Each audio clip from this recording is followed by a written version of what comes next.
Firstly, thank you for everybody who will be online and for everybody that came so far. My name is Dr. Vijat Gilani. I'm the professor here at Rutgers Business School. And firstly, I'd like to thank the panelists and Ramsha, our moderator, for doing this event. I just wanted to give a quick introduction to how this event came about. And then I'll do the unthinkable that my students have never seen. I'll give up the mic, right? So this actually started with me posting on LinkedIn about, believe it or not, Modi and BJP and the hijab ban. So I treated it more like an economic thing. I was like, this is a silly thing for India, especially the party. Like even my Indian coworkers, my Indian coworkers, they tend to be from IIT. I don't know if anybody's familiar with how India economics works. IIT is like the MIT of India, or as they like to say, MIT is the IIT of America. So they're the ones actually brought it up to me, like, this is the most ridiculous thing I've ever heard of. Why are they wasting their time on this? And I went on LinkedIn, I'm like, this is stupid. I got attacked on LinkedIn, and I was like, what are people arguing about? Right? Like, I was like, what do you guys, like, random things. And then it got to the point where somebody posted pictures about women wearing hijab and women not wearing hijab in the workplace. And then she said, which one is, first she called me a barking dog, which is ridiculous. If anybody knows anything, I'm more of a roaring lion, right? And what dog, per se? Is it a Chihuahua, a pit bull? Because that's a compliment then. But her point was basically, how could you talk about hijab being contributing to a modern economy when you look at these two pictures? Now, that in itself is fine, whatever. The individual actually works in career services in Rutgers Business School. I will not say who that individual is because your generation wants to fire everybody, right? And though it was insulting what she said, it still brought up an excellent point. If I took a poll, at first I was like, oh, how could you? What are you saying? But if I took a poll of the professors and the faculty in Rutgers Business School, how many, and it was anonymous, how many would say the hijab is a backward thing? If I took a poll of people in corporate America, aside from the people that have explicitly told me this in corporate America, how many feel hijab is a backward thing? Now, officially, hijab is actually celebrated and supported, especially, I guess, given the whole diversity, inclusion movement going on in corporate America. But nevertheless, people still have their subtle biases. I'm sure if we had if I did the same event for African Americans, they would have a ton of stories about this. So then the question came up. And I posed the question to Rutgers Business School that they've been, actually Rutgers, to their credit, they've been wanting to do an event like this for a while. I'm just very lazy, right? But the question comes up, does hijab have a place in the modern economy, especially the more globalized international economy, right? Because some of us, we grew up in America, we have a different spin on diversity and culture and different beliefs, et cetera. But across the world, it's very different. France, I guess some parts of India now, right? Turkey, which is like 99% Muslim, right? They didn't allow the hijab in public spaces and governments in a lot of corporate America until 2013. So because of this globalized economy, is there a place actually for the hijab in the modern economy? And what has been your experience, real experience, being a hijabist in the modern economy? So at this point, I'll give it to Ramsha, our moderator. Thank you. And I will take my seat. Thank you. Hi, everyone. Assalamu alaikum. May peace be upon you. So I'm the moderator for tonight. My name is Ramsha Khan. I am a junior here at Rutgers Business School, majoring in supply chain management with a minor in global business. So just a little bit about me. I'm involved in other clubs on campus like MSA, like Rutgers Undergraduate Women in Business, the Center for Women in Business, and some more RBS-related organizations. But I'm going to have the panelists introduce themselves. If you want to start, we'll just go down the line. Hey, everybody. My name is Gia. I graduated from Rutgers Business School in January of 2018. I was one of the co-founders for Rosary Rides, which won the Halt Prize in 2017. And it was like a great thing for Rutgers. And then currently, I am a partner relationship lead at the World Economic Forum. Assalamu alaikum. My name is Fatima Koura, and I actually did my master's in focusing on the experiences of women who wear hijab in the workplace. And I'm currently working on a doctorate on Islamophobia and Muslim American students and their experiences with Islamophobia. I've also published work on the experiences of women who wear hijab in the workplace and the analytical experiences of their experience with Islamophobia and what it means to be a Muslim in the workplace, and specifically on their experiences wearing the hijab. And I'm also an English professor and a speech professor at a university in New Jersey. Good evening and assalamu alaikum. My name is Saadia Malik. I work for Johnson & Johnson. I actually graduated from Rutgers Business School a while ago. I won't tell you the year. And I went to NJIT for my master's. So it's really nostalgic to be here. I was telling Waj that I don't even think this building existed when I was a student. But thank you for having us here. I think this is a great topic, an important topic.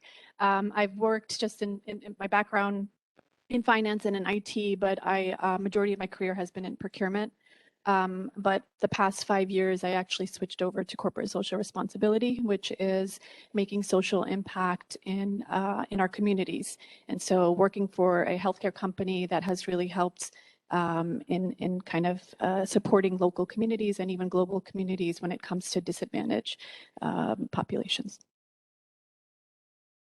Hello and assalamu alaikum everyone. My name is Sheza and I graduated from Rutgers a few years ago. I actually went to the School of Engineering and I studied applied engineering and computer science.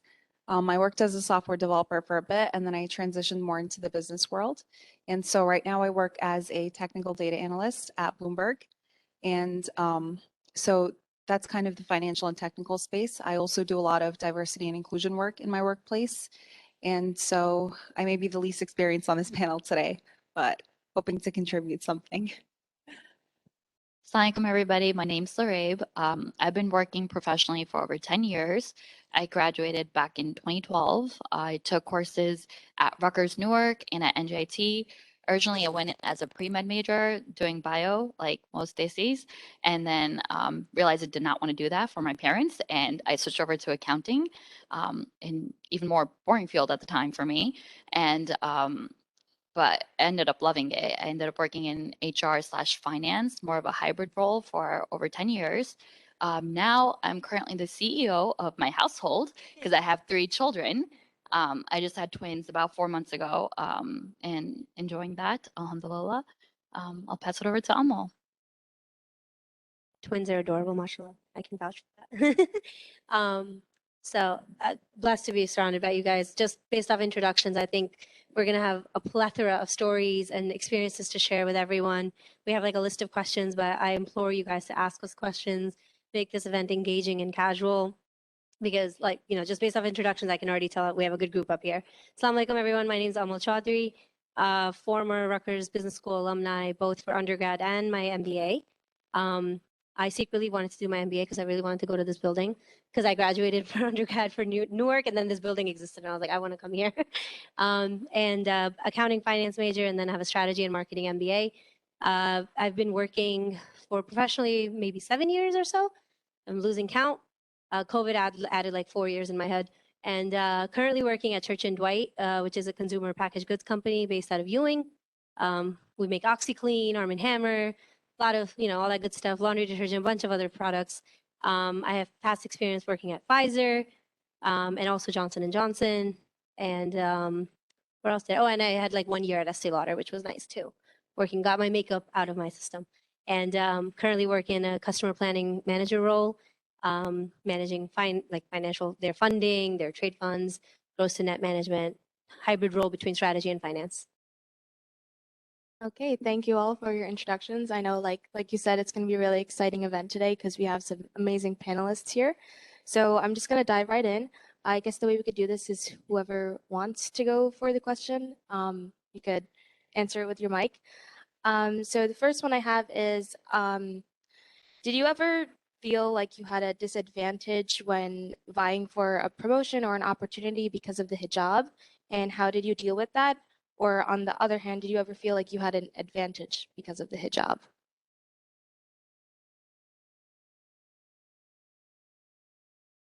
So I've worked in different industries. I first started working in the investment world for Knight Capital Group. It's a trading firm. And then from there, I worked at a nonprofit organization called Teach for America. And then I worked at Harry Winston, which is a luxury retail company. And my most recent job was working for Fragomen, which is a global law firm. Dealing with immigration. So given all the different industries I worked in, there's definitely been some challenges and things that helped me stick out being a hijabi in a good way and in a bad way. I would do really well initially in my interviews on the phone, and on resume it looked great. And then, you know, when I would come in person, I would definitely see a different look from people who would interview me, either in a good way or in a bad way, but I would definitely get a look that, oh, okay, you're a hijabi. Oh, you're born here. You're raised here. You know, where'd you go to school? And just a little bit more deeper diving questions into my background than I would, I guess, get on the phone. So I definitely did see, you know, some positive and negative experiences in terms of that, working through different industries. But I can definitely dive into more details later if anybody has any questions, because I've definitely faced a lot of negative and positive experiences throughout the different fields I've worked in. Yeah, definitely that uncertainty. And I know sometimes when they ask to like upload headshots or something when like applying for different positions, like even myself, I'm just unsure of whether to do that or not because you wouldn't know what the response was. So yeah, that's an interesting point you bring up. Anyone else? I think for me, it's really hard to measure whether there's discrimination because of the hijab. It's hard to figure out if that's the reason why, because we, I think, up here being minorities, being female, being hijabis, I think we have a lot of like triple whammies like at us, right? Yeah, trifecta. Yeah. So I think it's hard to measure it, but I think if you look at the data, which Fatima, you probably know really well, you'll see over and over again that there's a lot of discrimination with immigrants, female hijabis over and over again. What my journey with the hijab was perhaps a little bit different from the panelist here is that I only started 10 years ago, so it hasn't been that long for me.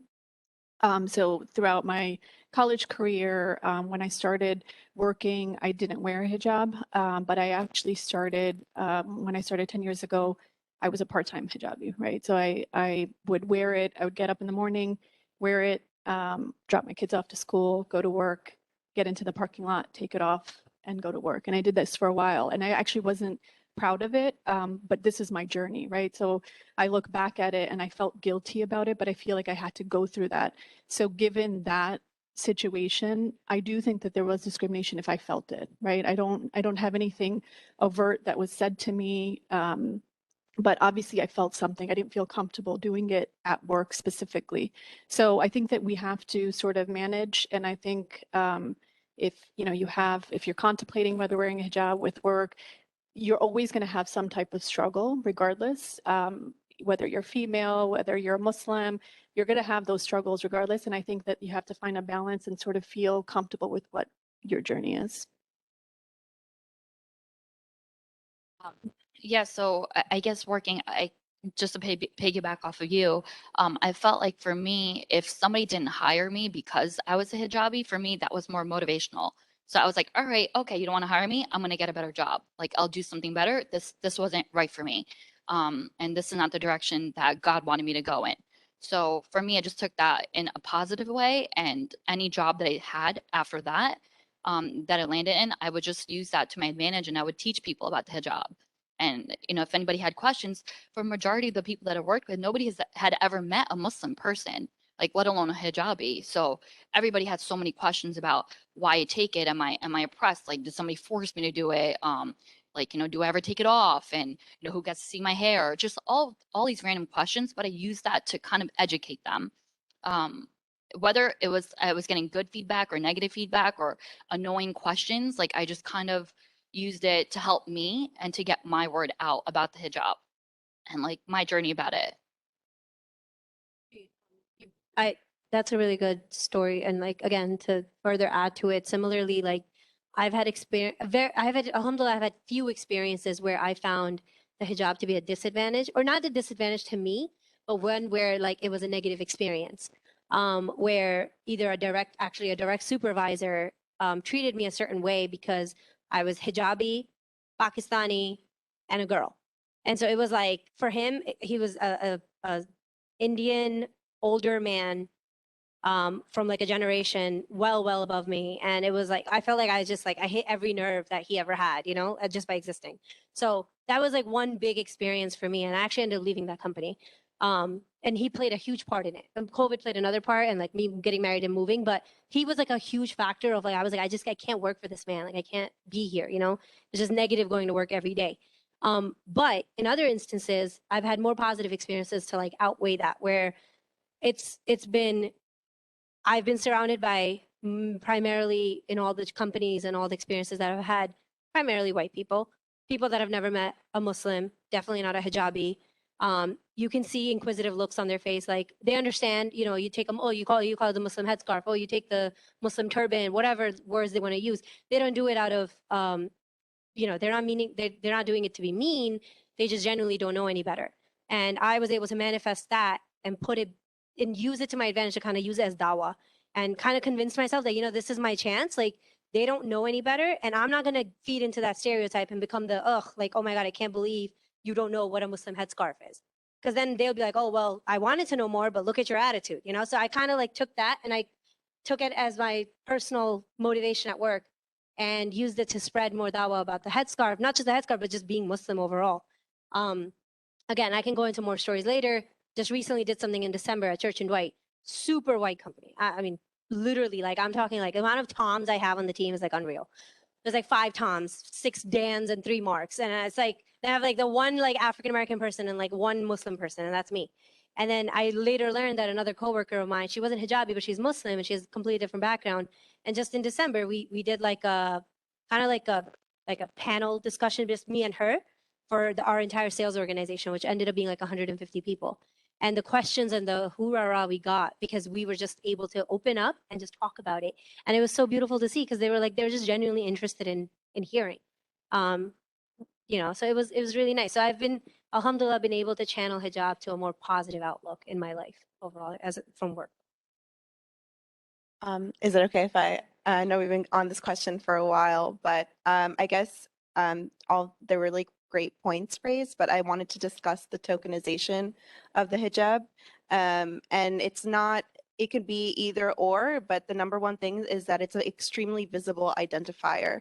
So whenever I walk into a room, there's already a bunch of different preconceived notions or stereotypes that are associated with my identity before I've even been able to introduce myself, right? And it doesn't matter. It could be really negative connotations or positive connotations, or even this concept of, oh, she just adds diversity to our team. Maybe we should photograph her and put her on our website for our organization, right? And so regardless, everyone here has extremely unique stories and experiences, but in the same way that your skin color carries with you into a room, the hijab is a religious identifier, and it's very unique to the Muslim woman's experience. And I think that tokenization and that discussion is not very prominent in today's modern economy, right? And I think this is something so cool. I would have loved to have had a conversation like this when I was a student. I also did a paper on this when I was at the Institute of Women's Leadership at Rutgers. And I think we also see this in today's social media. So Instagram influencers who are very hijabi based, they have their own entire category. We have supermodels who wear the hijab and they have their entire own category. We have politicians who are hijabi, and it's the same thing, right? It's like the first hijabi who's done this, the first hijabi who's done this. And for myself, I would like to be identified beyond just this piece of fabric that I wear. I don't want to be told that I'm the first hijabi to do X, Y, or Z. I want to be identified for my achievements and the energy that I posted or put into the world, rather than being tokenized for one part of my identity that is built up with so many other facets. So I just wanted to kind of objectively put that out there. Just wanted to add about the self-consciousness that a lot of women talked about here, about going into the workplace and feeling this like burden we carry, like, you know, we're wearing the hijab, we're women of color, we carry that in the workplace. And a lot of us talked about our experiences answering questions about our hijab and being Muslim. 38% of Americans know a Muslim. That's a very small number. And what interested me in the workplace is that in the workplace that we get to know our coworkers, our colleagues, our peers more. Sometimes we spend more time with them than we spend with our families. And they get to know us on a personal level. And I feel like sometimes it's an opportunity for them to get to know us as Muslims. I know sometimes it's difficult because we feel like we're representing all of Muslims, the whole ummah's on our back. And it's kind of unfair and a lot of times because you cannot represent, a whole population of Muslims on one person. So a lot of women feel that this is disadvantaged. But at the same time, I feel like it's a learning opportunity for others. When you think of the numbers of 38% of Americans know a Muslim. And I think our experiences are all different. Some of our experiences in our fields it's difficult to walk in with the hijab and to go to the interview. And the first thing they do see is the hijab. And people come into spaces with their own experiences. Maybe they watch something on the media. Maybe there was an event that happened the day before. So they come into that room having those ideas. And it's difficult sometimes. Like we can't discredit those experiences. Just wanted to add those few points. I think to add a little bit to what Fatima just said and to echo what everyone else has said here, I think that there's an obvious piece of fabric on our head, right? And no matter how much I try, that's part of my identity. And the way I see it, I'm proud of that piece of my identity, right? So when things come up in the workplace where, there's positive attributes that you're being praised for, I think I always try to find an opportunity to kind of relate that back to why I exhibit those qualities, right? So in a final evaluation, if I'm being told you do your work with integrity, I say, yeah, that's part of who I am. And part of who I am comes from who I am outside of work. And a large part of me is involved in my community. It's involved with, my religion. It's involved with children that I work with, right? So I think that, making comfort around this discussion and kind of introducing that it also opens, that line of communication for somebody else to then bring it up. Because, as it is, it's a sensitive topic, right? Someone it's their first time meeting a Muslim may not feel comfortable approaching that topic. So I think just, building up to that. And I think that, your character speaks more for it and your actions speak more for it. But once you've establish that kind of rapport with a coworker or with somebody that you see in the workplace to kind of start to hint at those discussions, I think that's actually using this difference in the best way possible, right? And channeling it in a way that we can teach people and we can actually tell them that, yes, this is part of my identity and I embrace it in the best way possible.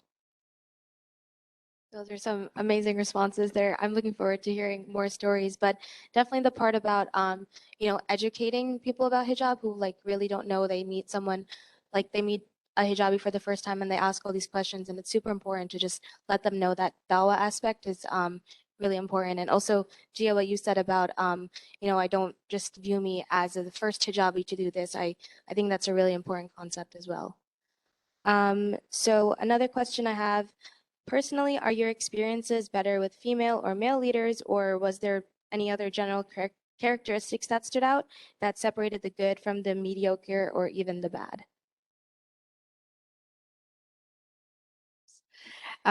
So I find this question to be a little dangerous because I don't like to box female and male, just like I wouldn't want anybody to box what I do as a hijabi or non-hijabi. I think you have to look at the way people have their leadership style more than their gender. And just like I wouldn't want someone to judge me on wearing a hijab, or they've encountered a hijabi, then they may have stereotypes just with that hijabi if it was a bad experience. So for me personally, I don't have a preference, male or female.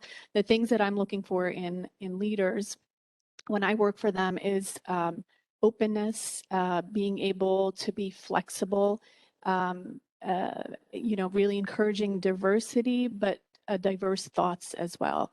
Not just having a diverse team, but being able to listen and being open to our perspectives. Yeah, I just want to, I like the thought that I don't want to gender a leadership role. But what I think we can discuss instead is what does leadership look like when it comes to accepting diversity or even fostering diversity? And in my experiences, it's not to make you somebody feel other in the fact that my managers have done the research. So let's say, for example, next month is a really big month at the forum, and it's requiring a lot of international travel, but it's also coinciding with the holy month of Ramadan for Muslims. And so I explained to my team and managers in Europe that I cannot travel because this is a priority for me. And rather than making me feel like I have to defend myself about it, it was completely accepted as fact. And instead, they went on to do their own research about it to try and see, you know, how could they make my time more accommodating and work around my schedule. And for me, it's the same thing. We accept December holidays as fact because a majority of our country celebrates Christmas. And so when we think about diversity and inclusion, there are so many other different types of people, and we should accept their existence and the way that they lead their lifestyle as something that is just fact, right? Not something that you have to defend or explain or question. And so for me, that was a really nice experience.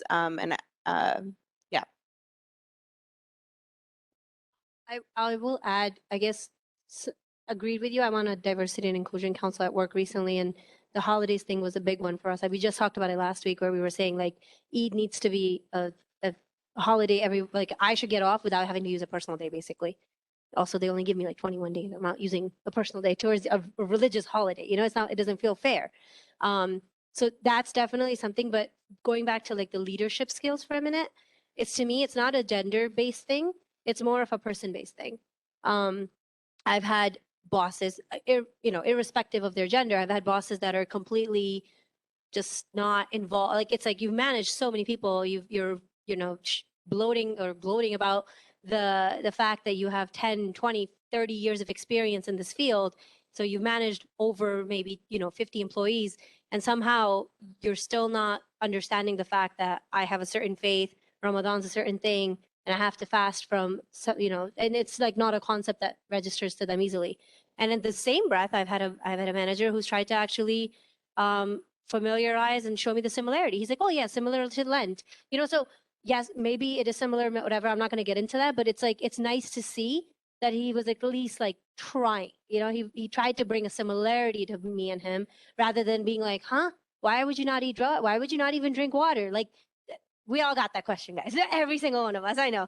So it's like, instead of differentiating and making me feel isolated for what I have to do, I think a good leader is someone that is accepting and tries to, so whether he's a man or it's a woman, doesn't matter. And I've had experiences with both genders in that sense, where I've had to deal with women supervisors that were super like removed from the whole concept. And I've had men supervisors do the same, and vice versa. I have hope that one day Eid will be a day off, because now the schools have passed, some schools have passed that Eid is off for all the students, not for Muslim students. Yeah, so I have some hope for Muslim workers and for non-Muslim workers also. Also that you had mentioned about your experience and earlier about tokenism. I think also that we should be honest about who we are in the workplace. It's not only about Eid, it could also be about prayer, because it's something every day we do. So it doesn't have to be this major holiday or during Ramadan explaining how we fast, but it could also just be like, I need 5 minutes to go pray, because sometimes prayer comes during the work days, work hours. So you need those 5 minutes just to go pray and come back. I think being honest and explaining, like, I need to go take a 5-minute break and it's fine. I think that honesty and that openness will allow your coworkers, your colleagues, your employer to see that this is something your everyday responsibility. So I think there's two parts that hopefully with that kind of work we put in the workplace will lead to having Eid off. If I can just add to the prayer topic, a lot of institutions, schools, airports, corporations now have rooms for, they're called like mindfulness rooms or meditation rooms. Use those, right? You, as Muslims, it's our responsibility to use it. And even if prayer, you can still do it when you get home, I still encourage you to do it while you're in the office, because the more we utilize things that have been built for us and they're accommodating our religion, they will know more. And these are sort of ways that we don't have to verbally express that this is important to us, but if we show through actions, I think that, you know, over time, there is going to be that level of respect that people know there's time for prayer, right? And there is diversity. So we have to sometimes not just speak up, but show them. Yeah, that was basically about to lead into my next question about like, have you ever been put in those situations where you think you have to compromise your faith or beliefs? But in this case, like I know even like as students at Rutgers, like now that Ramadan is approaching, like if people have evening classes, we're gonna have to like ask our professors to give us some time to break our fast, to let us go pray. So have there ever been any situations where you felt that just adding on to what you're saying? I can go. Sorry. Just an example that I can think of during the Trump administration with the whole infamous Muslim ban. There was a lot of discussion, I think, in our organization about that. And I think a lot of we have ERG groups, which we call employee resource groups, that groups of employees with common, I guess, interests come together. And we have one that is around Middle Eastern and North African heritage. And a lot of the Muslims are part of this ERG group. They got together essentially to talk about the Muslim ban and actually come up with a statement that leadership would actually support how we're against it. As a company, when things happen, like the Ukraine crisis and other crises that happen around the world, a lot of companies make a statement, but no one was really making a statement about the Muslim ban.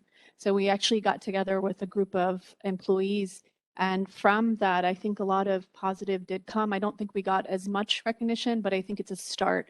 And one of the positive things that happened is that other Muslims in the company expressed how they actually had fear traveling. And it actually gave us this environment to talk about things that we didn't typically, because we thought we couldn't or we didn't feel comfortable. So I think we took something negative that happened in our community and tried to switch it into something positive.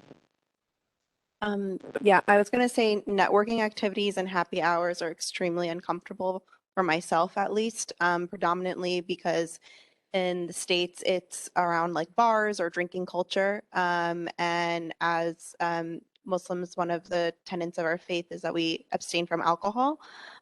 So there are a lot of times when it will be better for my career or for me to secure a deal or to meet somebody is if I go to a happy hour or a networking event after work. But that atmosphere is usually in a bar. A lot of people are drinking. People will always ask you, how come you're not drinking? They'll try to order you something and you have to do this back and forth. And there's just all of these other pieces of it, and just even being in an atmosphere like that when you're the only person who's not drinking in a room, it's not very fun, as some of you may know. So I think, and with that also, it also feels really weird to be a hijabi in a bar, I think, because you know that people are kind of looking at you, and that's not something that they typically see in a bar as well. So there's all of these different pieces that go into play. But it becomes difficult because I need to make that decision at that point. Is this good for my own personal boundaries and my personal comfort, or do I need to make the sacrifice and push myself to be in an environment like that, because it will hurt my career, for especially for those of you who are in or are considering roles in partnerships or sales or even startups. If you're going to be fundraising or do anything with venture capital, everything you do is about people and meeting people. And the most common place that people like to meet is in a bar. So that it's just something that I always have to consider within my career. And I always think, you know, there's like, I've read some recent stories that they're coming out with non-alcoholic bars in New York. And I just can't wait until that becomes more commonplace, because I love a mojito as long as it's virgin, you know, I'm happy to have that. But I still don't have the capabilities to have those conversations and do that networking. I just sometimes that environment is not conducive to everybody, and I think that we are slowly, as a community and as a people, are starting to be accommodating to everybody and trying to make that change. But I think we have a little bit of a ways to go.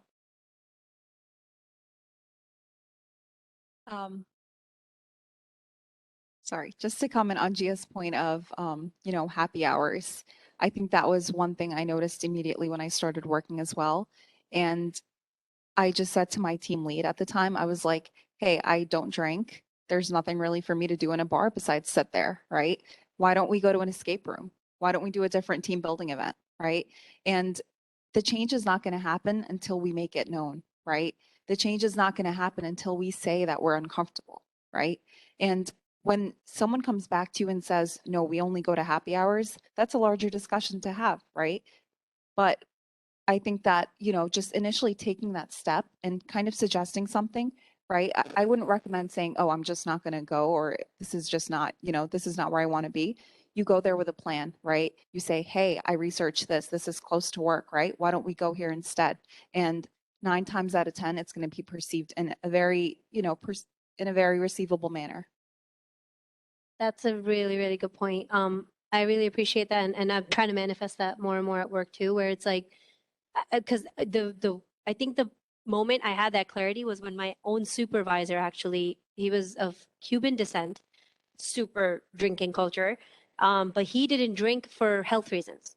And it was like admired. It was like, oh yeah, that's great. Like, yeah, you don't drink. That's really wonderful. And I'm like, really? Like, like he doesn't drink for health reasons. He gets a clap. I don't drink for religious reasons. It's like, really?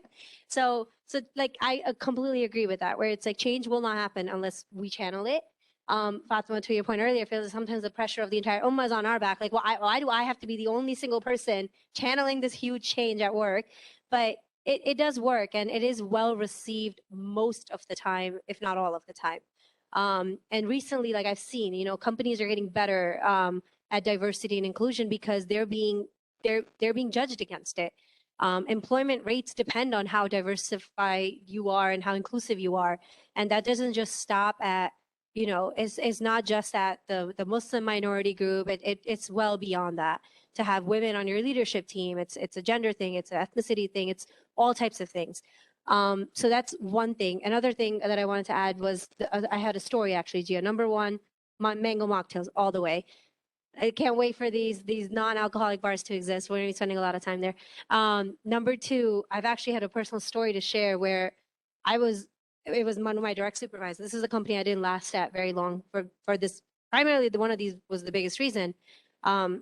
I worked at Estee Lauder, and that team was the most diverse team I've ever been on myself. It wasn't a single white person on that team. I had a supervisor who was Indian, my boss who was Turkish, my co-manager who was Jewish, from Israel, not even like born and raised here. And I was obviously a Muslim hijabi girl. And I think the one other person was Filipino. So we didn't have a single white person. So it was like a bunch of minorities put together on a team. And that's why it was even more hurtful to me when this exact thing happened, where my supervisor loved scheduling, because he lived in the city and most of us lived in Jersey. He loved scheduling happy hours like 8 p.m., which no one wants to stay at work longer than we have to. So let's be honest, I'm dying to get out of the city, go to home. And he's scheduling his 8 p.m. happy hour just to whatever reason he had. And I was like, I'm sorry, I'm not going to be able to make it. I have a 5:30 train to catch. And I think he took it personally that I didn't want to go to his happy hour. And I was like, so-and-so person's name. I'm really I need to leave. And then in that same breath, he's like, oh, come on, we're going to have drinks. We're going to play games. We got so much to chat on. And I was like, I don't even drink. I just thought, I was like, I don't even drink. And I think I did this, it just naturally, instinctively. I was like, I don't even drink. And he goes, that doesn't mean you don't drink. And I was like, whoa. I was like, actually, sir, it's very indicative of them you not drinking, and it wasn't it wasn't a judgmental thing. You want to drink, go ahead, man, have fun. I'm not judging you, but it's to make that assumption that, and just to be so ignorant as a brown person. I was like, really? You were gonna tell me I should be drinking, or I should drink? What was he trying to do? Anyway, point being is it really hurt my feelings. So I was like, I expect better from you, of all people. And yeah, that was just one story. I never went to any of his happy hours, just out of like straight up like just stubbornness. But yeah. Okay. I think for me, even more than alcohol, it was eating food. That was to be halal. So I'm a halali, and for just to educate my team that yeah, I do eat meat, but it just needs to be halal. So like, it took me so long just to make them understand. Like they had ordered lunches and they were like, "Oh, but you don't eat meat." I'm like, "I do. I just eat halal." Like just to make them understand the concept of it. And eventually, they started going to the halal guys. I worked in the city for most of my life, but started going to halal guys and started calling the food, "Oh, that's the halal food. We just had halal food." And whatever like their meaning was by it, like eventually they did understand that, like why I didn't go to so many happy hours and why I didn't eat meat like half the time during lunch if we ordered out. But yeah, it's more than like just alcohol for me too. Yeah, sometimes like you don't realize these little factors until you're actually like put into the workforce, like into those situations. Okay, so given your experiences, would you encourage hijab wearing women to enter your field or industry, or do you feel that a different path would be better, or do you feel that should not even like be a factor in choosing a industry or career choice? So it should not be a factor. If you wear hijab, you're a Muslim woman, woman of color, not a woman of color, do whatever you want. Like, we live in a much more progressive era. And even if you are facing those challenges, then it's your responsibility to take action, be vocal, implement those policy changes. I think, there was a discussion of ERG groups, join your ERG groups. There's discussions of using social media as a tool. So when Professor Waj explained that he posted this whole concept on LinkedIn, and now we have a session today to even talk about some of these things. We actually live in an era of privilege, right? Like our parents, who may have been immigrants or the generations before us, did not have as much flexibility or capability to make their voices or needs known. So you should 100% do everything that you want to do. There's challenges in every single field. And yeah, 100%. Don't ever think that your hijab is a barrier to be able to do what you want to do. There's also laws that give you that freedom to practice your religion in the workplace. So knowing your rights is really important before going into that workplace. Know the law, know your rights, and also wearing the hijab has to be meaningful for you. And if you have that conviction and have that meaning behind the hijab, I think that will also contribute to your positive experience. Just to add to that, Gia mentioned, our immigrant parents sort of setting the stage for us. I think we need to recognize the women that have actually struggled and have given us the opportunity and privilege to be here, though we have a long ways to go. I think Blacks, other minorities, Latinos, our parents, our grandparents are really the ones that have set the stage for us, right? And then we have women in politics. We have athletes, we have judges, lawyers, frontline workers. We have a lot of great things that we're doing, even the panelists up here. I mean, these women are slaying it. Like we are actually out there representing every day our Muslim Ummah, right? And so we have to recognize that. And I think one of the things that we need to continue to do is have these type of dialogues, have these type of forums where we are talking and we are, speaking to our community about these. There's three things that I sort of think about when I look at my career. There are things that I can influence and that I can change. So whenever I go into work every day and I speak up against going out to the bar or against the Muslim ban, these are things that I can control. So there's aspects of your career that you can control. Then there's a second aspect of it where you can influence. And the influence piece is really around, helping other Muslims, like other hijabis, get them in the door. No matter what level you're in, it's really our obligation to help other Muslim sisters around, men and women, to get them into their to careers and help them out. So that's the area that you can influence. Then there's an area that you have less control over, right? Which is the media. But if you do the first two really well, you're really going to counter that third piece. So when your boss comes to you and tells you about something that they saw on the media, they're going to also remember the first and second, where you stood up, you spoke up, and then you also helped other people. There's a lot of Muslims, there's a lot of Muslim hijabis. They had a really positive view of them and a positive aspect of it. So sort of think of it in those three terms. I don't know how to follow that up, but I do have a comment on that. Saadia, you mentioned that, all these people have laid the groundwork for us. And when I was still a student, a lot of me was limited by that thinking of, I don't know if the corporate world agrees with the lifestyle I'd have as a Muslim woman, right? And it's people like Saadia, for example, who's a good friend of mine that I saw and as an example, right? So if you ever think that, this is a limiting factor for you, there's people out there that you can look up to, and you're one day going to be those people, right? And you're one day going to be those people that pave the way for other people to be there.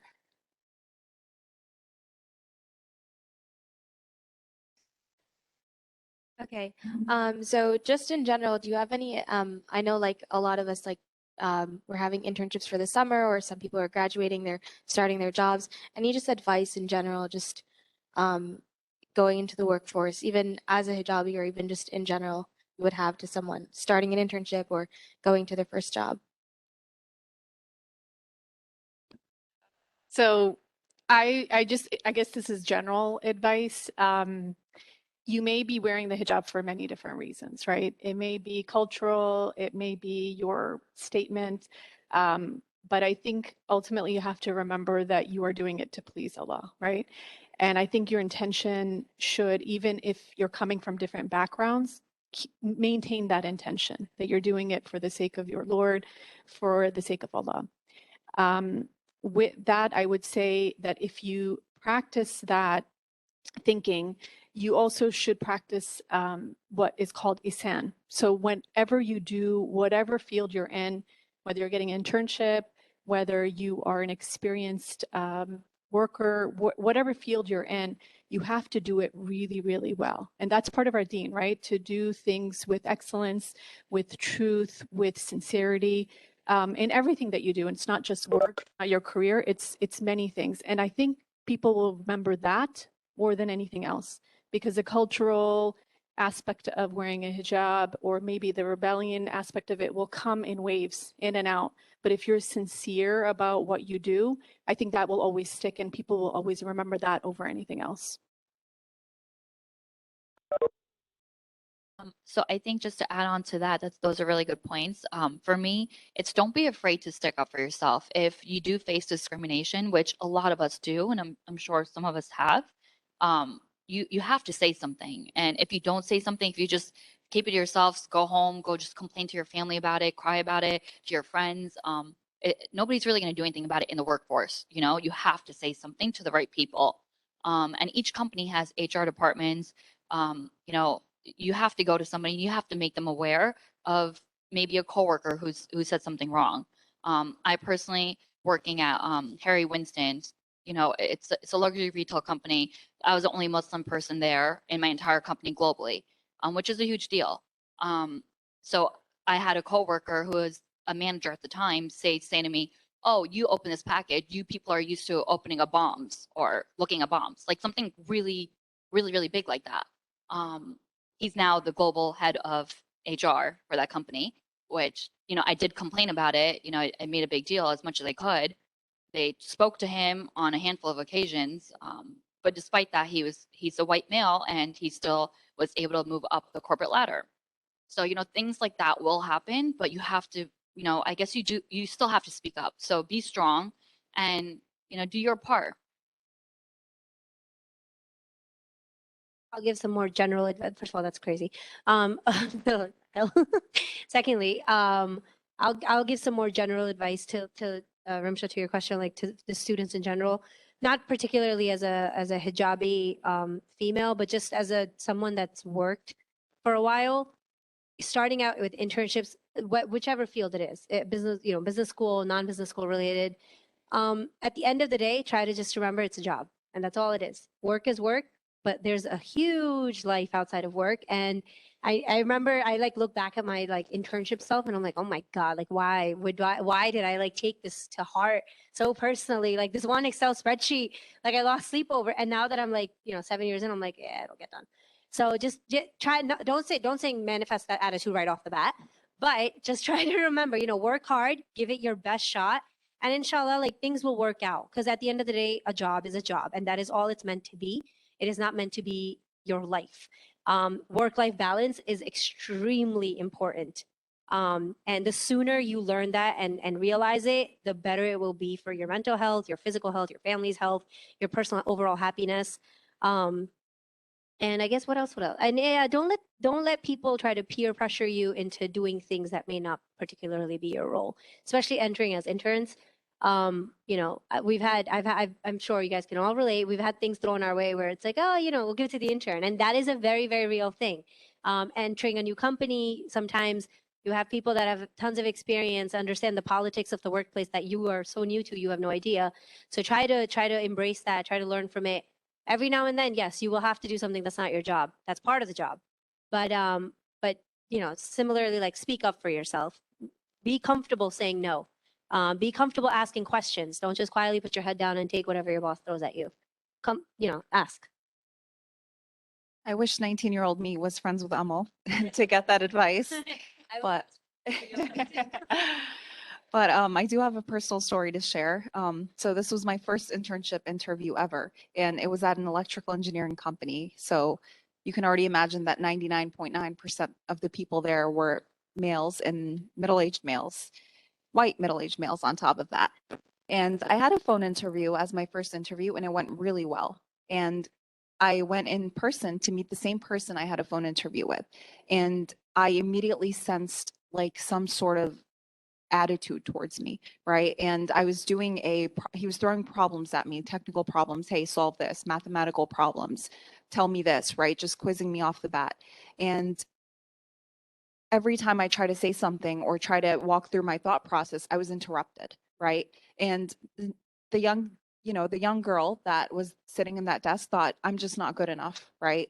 And no part of me thought this is discrimination because, I grew up in, alhamdulillah, I was, sheltered. I grew up in a diverse high school. I was never met with that kind of pushback. But I just thought I need to get better, right? I'm just not good enough. Maybe I haven't studied enough. And so I went home, and for every internship interview after that, I would study for hours, right? And I would fill so many applications. And the next, like once you put in that work, you leave it up to Allah, of course, but you also need to recognize that, it shouldn't be that difficult, right? You're 19 years old, you're a child, right? Don't take that attitude like she said before, but this is your first time into the workforce. To make up for that, my next interview experience was the exact opposite, right? I got actual advice from this interviewer. He was very much of like a dad, right? And he was my manager for that whole summer, and he would give me advice throughout. And he told me, hey, if anyone says anything to you, you come to me, right? And he said that as a general, oh, if anyone gives you a hard time as an intern. But I also think that he said that because he saw that I looked a little bit different, right? And he was there to offer that kind of support. So I think, if you're met with one bad experience, don't let it knock you down, and definitely use it as motivation, right? And for the next time, I thought no one should be able to question me on my technical knowledge, right? So I wanted to just be so solid in that I studied so hard, right? But at the same time, be easy on yourself, right? It's your first job straight out of college. You haven't had a chance to apply those skills yet.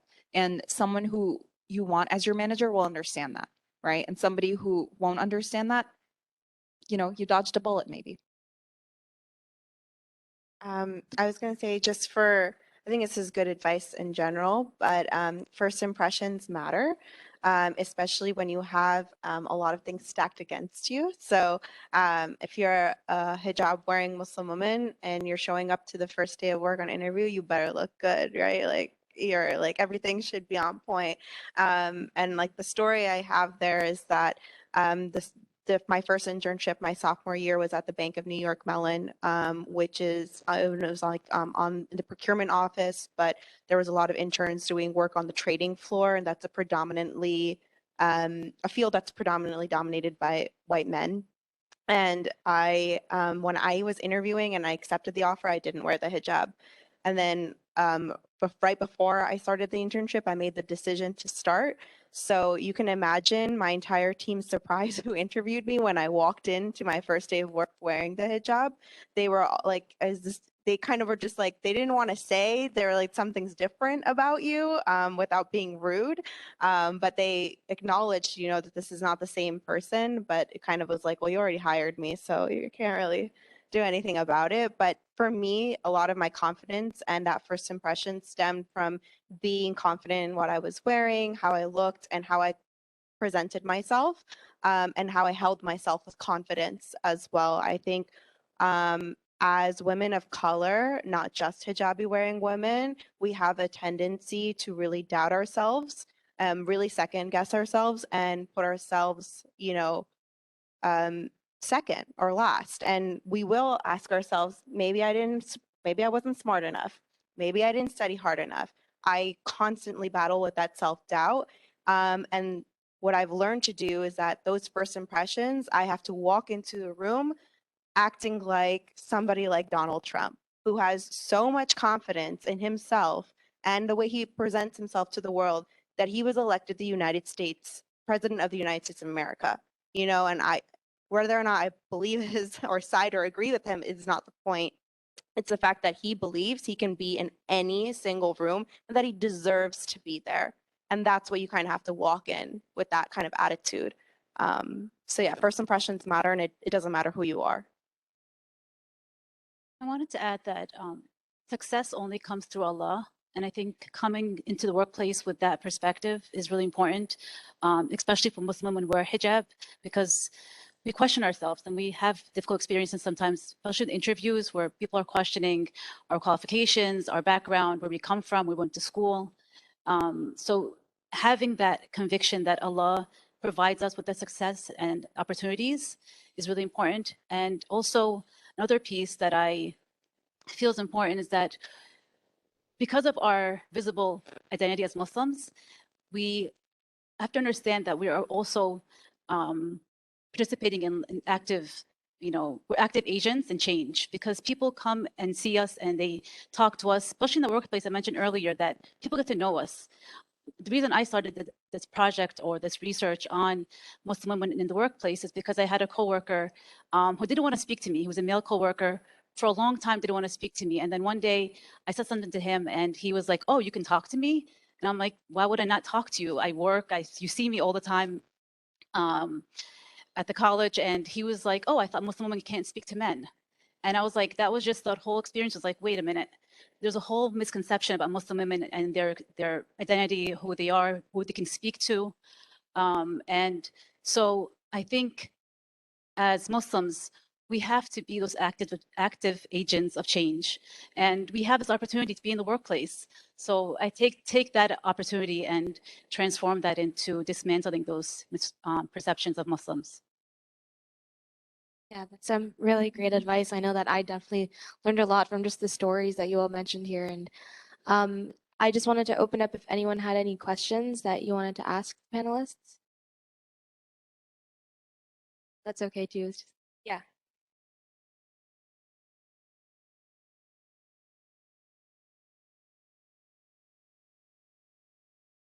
So first of all, hello? Oh, there it is. So first of all, thank you so much for speaking. All of your experiences were really like comforting to know as a hijabi woman about to enter. I'm a junior currently at RBS, so I'm about to go in after a year and I'm really nervous about it. So I come from a high school that was predominantly white, so I obviously got a lot of comments that were not necessarily outright Islamophobic, but kind of like things that when it's first said, you're like, okay, but when you think about it, you're like, wait, that was not okay.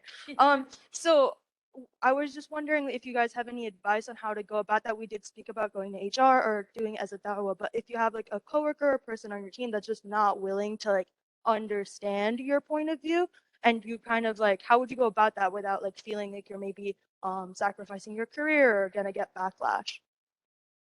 If any of you have any. I want to defer to HR. Yeah, so I actually had multiple experiences with that same individual that said the bomb comment to me. He made plenty of more comments even before that, plenty of comments after that. But at every step of the way, I made sure to tell him that he was wrong. And I would ask him, like, what do you mean by that? Like, what does that mean? Why are you saying that to me?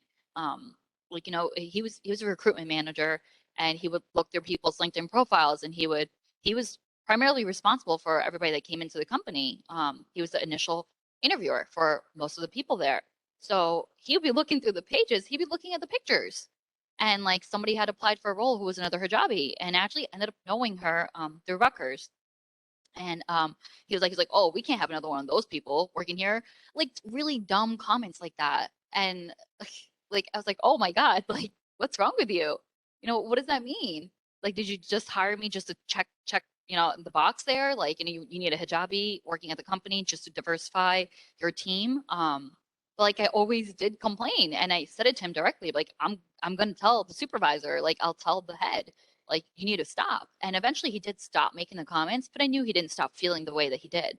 But I guess the best you can do is just try to keep on educating them, and you be positive and stay confident, and don't be scared by it, and don't be threatened by it either. And I never got threatened by it. I did feel sad at times because, like, you know, I shared an office with this guy, and you know it was a little difficult for me because he was nice to me on other occasions, but when it came to Muslims and making comments, he was really free about it. So you know, I guess establish those boundaries from the beginning, and just be confident and know that nobody can just walk all over you, and you do have a voice and you do have a say, even if you don't look like the majority of the people that you work with or you go to school with or, you know, in the office with. This is at risk of potentially making a toxic environment for yourself at work. And I'm not a lawyer, but there are lots of Muslim women lawyers, I think even in the audience today, but like people are out there who can also support you on this.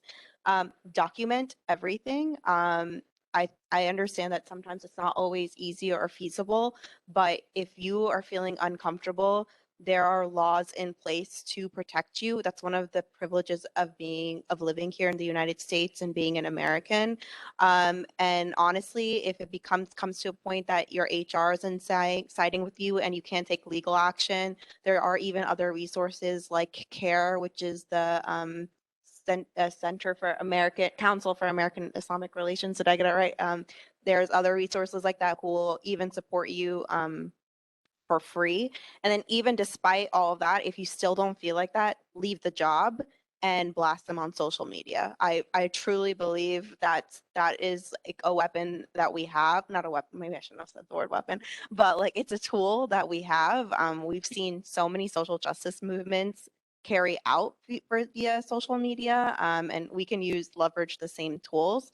But if it just comes to like, you know, you don't want to be confrontational. Like I said, as women of color, we're also taught not to be confrontational and be very passive. And if that's the path that you want to take, although I would recommend against it, then I think it really is about setting up your personal boundaries, and making sure like what are you okay with, and like protecting your own peace, because your job is just your job at the end of the day, and you really need to prioritize your mental health and spiritual well-being as well. Just to add to that, I think your question itself is the reason why women should be out there in different fields, right? We need to really show people that it's not acceptable. So if we are hiding behind, you know, just a specific field, or we're not going out in the workforce, we're never going to get to the next step. I think the second thing is really humanizing yourself. I think the example that was given before about the boss that had said some really rude and inappropriate things, I think he probably hired you, or you know, looked at other people, and you humanized yourself as a Muslim, right, to him. Though he made those comments, I think people like that will eventually think about her, right, and say, oh, okay, she was normal, right? It actually, all those things, all those perceptions that I went in with, all the negative perceptions, they're really not true, because she, at the end of the day, was cool. She did her work well. She was just like any other American. So I think it's really important, even though you may have hesitation, you will face some adversity, you will face some discrimination in your career. I think you should expect that, but be prepared, right? And I think that we shouldn't hold back. There's enough of us now, right? Like there's just enough, just even on the panel, you can see that we're in different fields, we're wearing hijab, we're out there. You have good examples. So I think that, just the advice that I would give is that, of course, know your legal aspect of everything, but also don't hesitate, don't be afraid just because you may face some adversity, because that adversity actually turns into positive things too, because we become more resilient, right? We can really empathize with other folks that are going through very similar situations, other diverse groups, other minorities. So it gives us almost an emotional intelligence, right? And empathy that you may not have gotten otherwise. I think one piece of advice that, again, I'd give my younger self is to never undermine the way I felt, right? I think a lot of times it's not someone said, what's that on your head? Or someone didn't comment on my race, right? Or didn't say the word hijab or Muslim, right? But they butt heads with me every time we're in a meeting, right? Or they have small comments about general things, right? And whether or not that's due to my race or my religion, right? That's up to them. But I think one thing you can do, one practical piece of advice, is have your network, right? Have the people you do rely on and trust, and that make going to work a good place, right? Do I love everybody at the workplace I'm at right now? No way, right? Are there people that I rely on though, and that I go to, and that I, that are comforting, that are just like the support that you need to get through that day? Yes, right? And, if it does come to a point where it's something that is like, even passive comments can be an HR case, right? Like, don't think that you need something substantial there, right? In any of these training videos that you'll watch, which you'll have a million of those to watch anytime you start a new job, they talk about this stuff. And I didn't know it before I, kind of got introduced to it either. So be cognizant of that, and never, ever, like, get down on yourself for feeling some type of way, because there's a reason you're feeling that, right? And that's the first step to acknowledge. The first step is just acknowledging that.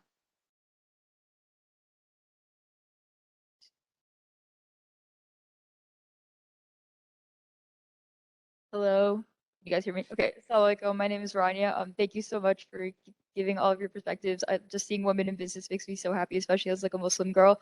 Something I wanted to ask about was based off of what Gia said. So she mentioned how as women of color, like we always like struggle with imposter syndrome, and I feel like oftentimes I'm at war with myself because I feel like a confident person, but then when I'm in especially when I think I realized this about myself when I was at my internship, like I was scared to like assert myself, even though day to day I feel like I'm more of an assertive person, or like I would be hesitant to like push like my male coworkers a little bit more, something like that.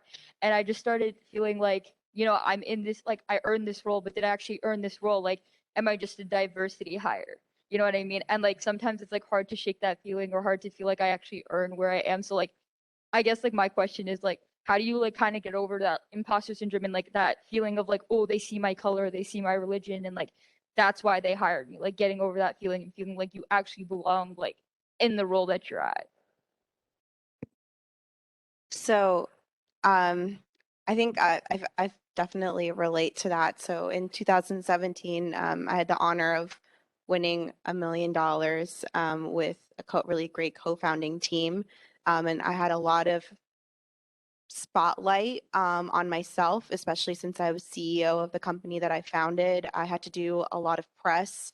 I was asked to speak at a lot of different events. We were ended up listed as Forbes 30 under 30. And I don't say all of these things to like a brag or anything, but rather every time we got another accolade, I felt a lot of pressure. And it kept building, right? And especially because I also had 2 male co-founders, and we would often walk into board meetings or rooms to fundraise, and nobody would direct their conversation to me, but rather to my male colleagues. And so I constantly not only felt it was like this duality of being celebrated because I was like, oh, this is a female, like hijabi, Muslim, brown startup co-founder. But when it came to like actual business related events, the conversations would not even be, I would not be even taken seriously. And so to struggle with that duality really feeds into that imposter syndrome. And I don't think it ever goes away. I deal with it today as well. And I really think the best way to do it is fake it till you make it. Like, I really do. Like, I think, I'm being vulnerable and open on a conversation today, but in front of the people or the VCs that I fundraise with or the partners that I speak to on a daily basis around the world in my role at the World Economic Forum, like, they don't know that I don't feel like I deserve to be there, or they don't know if I don't doubt myself. I make sure that it seems like I'm showing up and I have that confidence and that impression is there, and you will get and receive and reciprocate that energy. And I've also gotten a lot of strength by surrounding myself with the proper allies as well, who uplift me and support me in the workplace and outside of the workplace. And I think that that's something we really need. So the male co-founders that I did have were extremely supportive, and they would redirect conversation back to me. That was super important for my confidence in the workplace. To have managers who also are supporting you and are reinstilling confidence in you. And if for whatever reason you don't find it in the workplace, by having female friends who also, or even male friends who are empowering you outside of the workplace and uplifting you and reinstilling that confidence and giving you a positive feedback. And like, just to put also things in perspective, I got all those achievements and then I lost all of them overnight because our company crashed due to the pandemic. So then that imposter syndrome even comes back twofold, where you're like, oh, maybe I never deserved any of that. And you just can't let that negative conversation or that internal monologue get to you. And that's why you need that support system. So the first part is you gotta keep faking it and keep baking it, and like believe in yourself and just keep pushing. And the second is that when you can't do it on your own, that's why you have a really strong support system around you. Yeah. I would also add that fake it until become it, not just make it, but also become that person, because eventually become that person that you want to become, your future goal. Also that I think imposter syndrome is real. I think if you talk to any of us, we all faced it, in our lives, in our work experiences. So, recognizing it is something, it's real, but also recognizing that we all go through it. I'm sure even you're, the most professional person you meet in your life has gone through some kind of challenge in their work, in their profession. So recognize it, but also challenge yourself to become that person that you want to become. I would like to add, my 7th grade public speaking teacher, clearly she stayed with me. I'm like far from 7th grade now. When we were doing public speaking speeches, she told the class this, and it like stayed with me forever. She was like, when you're up on the podium and your heart is like beating out of your chest, and you're like, oh my God, I'm going to stutter, and you're going to use words like, and like, because you're going to fill the gaps because you're thinking faster than you can speak. Yeah, you're the only person that knows that. You're going to think the entire audience is catching on to the fact that, oh my God, you're such a nervous wreck, but you're going to end up walking away, probably giving a killer speech, and no one else is going to, and you're going to be like, oh my God, I said, so many times. And that really stayed with me because that's like such practical advice. When you find yourself like, oh, maybe I'm not asserting first of all, we all go through it clearly, right? Gia, thank you for sharing the super vulnerable story. That's eye-opening for me. But like, we all go through it, everyone, and including men. It's not just a women thing. You'll sometimes come across male coworkers, male friends that are gonna be like, man, I don't feel like I'm good enough. Like, everyone else is just so much smarter, depending on the industry or the field that they're in. So while this gender inequality does exist, I mean, it's existed for God knows how long, right? Like, the women don't get paid enough. We're like 50 cents on the dollar, so whatever the concept is. The point is that at the end of the day, if you're finding yourself in a spot where you're like, I'm not assertive enough or I'm not good enough, it's like, just understand that your work will speak for itself. And you have to have trust in yourself. You have to have that confidence and faith in yourself that my work will speak for it. And if someone's giving you criticism or feedback, obviously take it if it's practical. It might have nothing to do with the fact that you're a diversity hire, whatever. Generally might be genuine criticism or feedback. I get it all the time. But at the same time, try to remember and manifest all those good times where it's like, wow, like, you did this and this was a really good job. And then if you find yourself having to duplicate similar things for other like businesses or other groups within the work, then you understand you did a good job.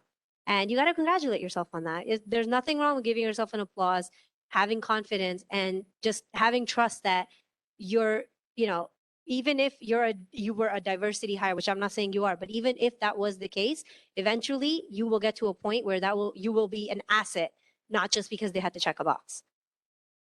just really quickly, I know you're trying to end, but there's a really good book called Lean In. I would recommend that you take a look at that and read that. There's an example in there where it talks about men when they apply for jobs, they know that they're not even qualified for it, but they still go and apply for it. Versus a female will doubt herself over and over again, and she will not apply for it. So it just, that thinking has to change, right? And though we talked about having good mentors around you, the best mentor and the person that's going to advocate for you the most is yourself.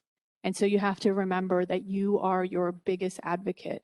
And when you go through your career, you have to be the one that advocates for yourself. You have to surround yourself around good people and good mentors, but no one else is going to do it for you if you don't do it for yourself. Sorry, one last thing. I think to end on, this note, I think one thing you said is, how did I get here? And, how do I go forward? I think there's a simple formula to that, is recognizing that Allah subhanahu wa ta'ala put you there, right? You would not be there if God did not want you there. And you are here now, right? So what do? Something Saadia alluded to earlier. You do it with ihsan, right? You fill that role with excellence. And that's helped me kind of turn everything off, like the imposter syndrome. Am I supposed to be here? And if you honestly look around in the workplace, I never realized this while I was still a student, everybody's kind of struggling with that same thing, and they're just trying, right? And as long as you're trying and you're putting in your all, you're not, there's no way for you to be clearly failing. And if you feel like you're just not enjoying it, I think for me, that was an indication, change your field, right? Change your job. So there's some practical steps you can also take for that. Okay, then thank you for all those questions you had. And honest,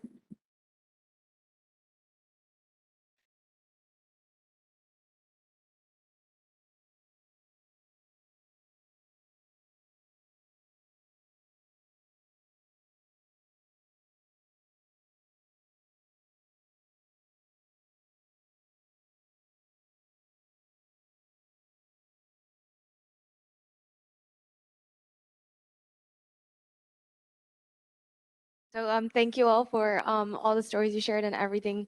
So yeah.